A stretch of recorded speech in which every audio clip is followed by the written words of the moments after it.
Então, quando a gente fala de notebook com uma 1650 Ti, a gente tá falando de um notebook relativamente antigo, tá? Vai depender muito mais do que você precisa de desempenho nesse notebook e não tanto do notebook em si. Ele é ruim? Não necessariamente ele é ruim, mas assim, para jogo eu acho que já não serve mais tanto. Então, assim, você tem que estar usando aplicações muito básicas. Eu acho que já tá no momento de fazer a troca.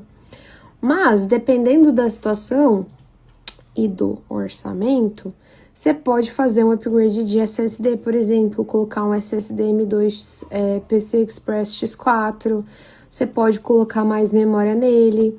Agora, as informações efetivas de quanto de memória ele tem e qual é o sistema de armazenamento, eu não recebi. Mas eu, em si, trocaria de notebook.